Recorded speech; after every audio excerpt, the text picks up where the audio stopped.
Nagbabalik ang tulong ko, Pasa mo Global. Vic Garcia po muli. At Abilene Garcia, patuloy tayo sa ating tulong dagdag kaalaman. Sa ating topic na ano-anong dahilan bakit may mga taong nakakagawa ng maling desisyon. Sa ating episode na, Pinili ang mali.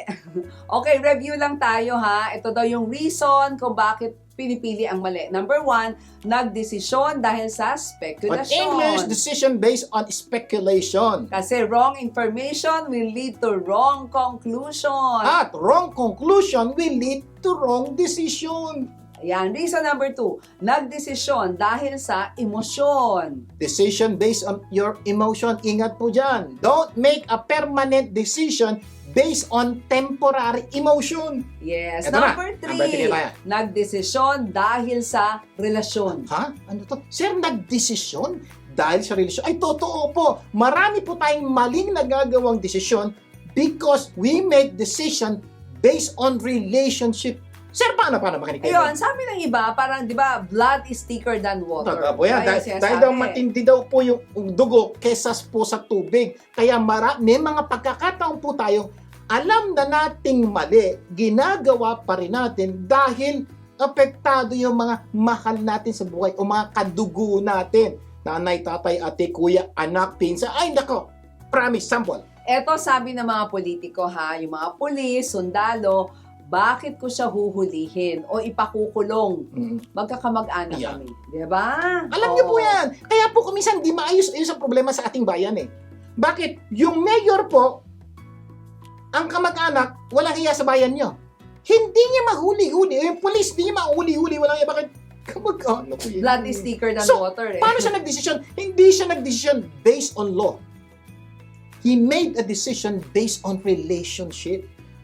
Kamag-anak ko yan. Hindi ko yung po ang problema, gaano karami sa inyo nakakagawa ng maling desisyon dahil pinahalagaan niyo po yung relasyon niyo na mali. Kaya naging mali ang desisyon. Yo. Ingat po dyan! Sabi ng isang empleyado, pahihirapan ko siya Bakit?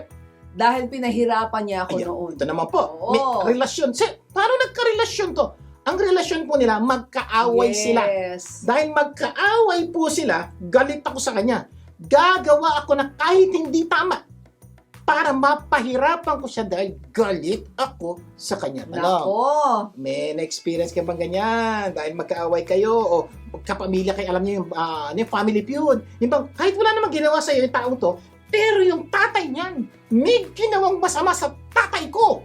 Kaya dahil po ngayon, nag-aaway-away yung mga anak, kahit hindi sila yung involved sa problema, yung mga magulang, yun po, Yes. dahil sa relasyon nakakagawa ng mali. Sabi ng isang magulang, binigyan ko siya ng pera kahit alam kong gagamitin niya lang sa bisyo. Bakit? Dahil anak ko siya. Nakakaawa kasi. Naku, Gaano ang karami? relasyon. Gano'ng karaming nanay, tatay, lola, naku, lalo na lola, na alam mo nang nilalagay lang ng apo nyo yung pera nyo sa maling paraan, bigay ka pa rin ng bigay. Eh kasi nagdesisyon based on relationship. Apo Ang ko relasyon yan, magkakapamilya. kapamilya ko, Oo. anak ko yan eh. So, kahit parang mali, pero tama yan. Kaya pala sir, no, normally, hindi pwedeng mag-opera yung magulang na doktor sa kanyang anak o sa kanyang asawa kasi apektado yung kanyang disposition dahil sa Yeah. relationship. Kaya kasi po, may mga Oo. pagkakataon po, iniiwasan po yan, unless talagang wala ng iba.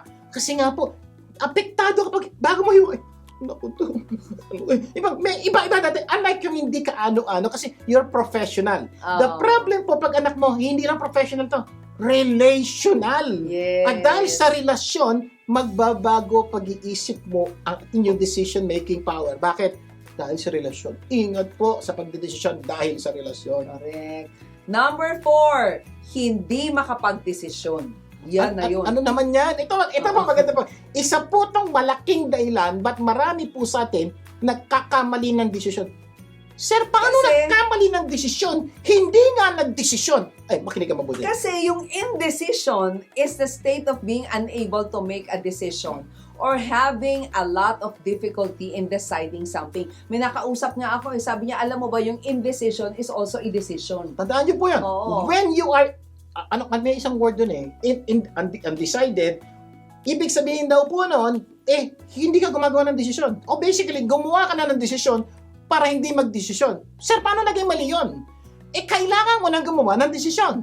every minute na hindi mo ginagawa yung decision, something bad is happening. Oh. Because of your indecision. Yung pag hindi ka makagawa ng desisyon yun. At ang desisyon mo, huwag gumawa ng desisyon kahit kailangan ng gumawa ng desisyon. Delikado yan. Ayan. Kaya many options, di ba, normally results to indecision. Dumadami ang options mo. Sample lang ko kayo. Hindi ka Diba? napansin pag pumunta kayo sa fast food chain, parang masyadong madami, ang hirap mag-desisyon. Kaya ginawa po nila ito. Number 1, number 2, number 3. So, okay, ano decision? 1, 2, 3. Tapos na. Kasi po pag masyado maraming option, nahihirapan tayo gumawa ng desisyon. And because of that, it result to indecision, which is worse than making a decision dahil di mo na alam yung dapat mag-gawin. Kasi, lang, minsan, even few options causes indecision. Kung isang dalawa na lang po magpapakasal ba o hindi? Sir, pag ginawa ko ito mangyari, so dahil, ano ginawa mo? Hindi ka nag-decision, iniwanan ka na ng papakasalan mo. At saka nagkaroon ng maraming options, siya ba talaga? Diba? Iiwanan ka na nung papakasalan mo dahil tagal mo. Ay, totoo lang, may marami pong kwentong ganyan. Sa tagal pong magdesisyon, iniwan na ng karelasyon. Oo. Indecision is the enemy of progress. Not saying yes to one possibility is saying no to them all. Totoo po. Sabi yan ni Hagerstone. May mga opportunity available sa inyo ngayon. Ang problema ito, ngayon available. Bukas hindi na. Dahil di ka nagdesisyon ngayon, wala na yan bukas. Yes. May mga pagkakataon po, you need to make that decision. Kasi indecision leads to inaction, which leads to low energy, depression, and despair. Yan. At the end po, we need to recognize that indecision is a decision. Yes. A person's greatest limitations are not genetic, but imposed by self-doubt, insecurities, indecision, and timidity. Ayan. Yun naman ang chronic indecision, well, rarely, sisira po ang buhay niyo dahil ang dami niyo ng hindi decision na sumira ng buhay niya. And more is lost by indecision than wrong decision. Mas marami ho ang nawawala. Kasi indecisive people are the most troublesome and frustrating type of person. Yung pagkakain na sabi kakain, alam ang hirap po nun. Yes. So please, huwag niyo pong gagawin yung kasalanan ng indecision dahil mali rin po yun. Bago tayo mag-break, magbibigay daan muna tayo sa usapang insurance mula sa outstanding life benefits specialist na si Gina Criste. Gina! Hi Sir Vic! Hi Mama Avelin! Nandito na naman ako para sa usapang life insurance. Kapamilya, life is unpredictable. Hindi natin masasabi kung kailan tayo mamamatay o magkakasakit. Ang tanong, protektado ka ba at ang mga taong dumidepende sa iyo? Last time, napag-usapan natin ang difference between term and permanent life insurance. Today, mag-focus muna tayo sa importansya ng term life insurance. Kung ang gusto at kailangan mo ay peace of mind, you and your family's financial security, and you are looking for affordability na may larger amount of coverage, mag-term insurance ka muna. Meron din namang kasamang living benefits ito, katulad ng terminal illness, chronic illness, critical illness, and critical injury illness. At the same time, may bago pa, Alzheimer disease. At least, protektado ka. May additional valuable riders din, katulad ng waiver of premium and children's term rider. Term insurance can be used as a starter policy to lock in your insurability. Ibig sabihin, habang wala ka pang health issues, mas malaki ang chance mo na ma-approve. And you can also convert it to permanent life insurance in the future with no evidence of insurability or medical underwriting. Concerned po ako sa inyo, kapamilya. Caring, planning, and protecting is what matters most. Allow me to help you before it's too late. Gusto mo rin bang makatulong sa iba katulad ko? You too can be a living benefits specialist. Ang maganda dito, makakatulong ka na, matutulungan ka pa. Ito po si Gina Criste. Text me at 323-244-9784 and 747-214-7474.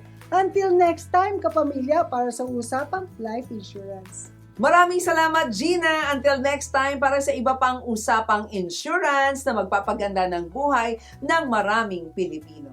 Mamaya, itutuloy natin ang ating usapan sa kung ano-ano ang mga dahilan bakit may mga taong nakakagawa ng maling desisyon. Magbabalik pa po ang tulong ko. Pasa mo Global. Huwag bibitiw. Tulong ko, pasa mo, gaganda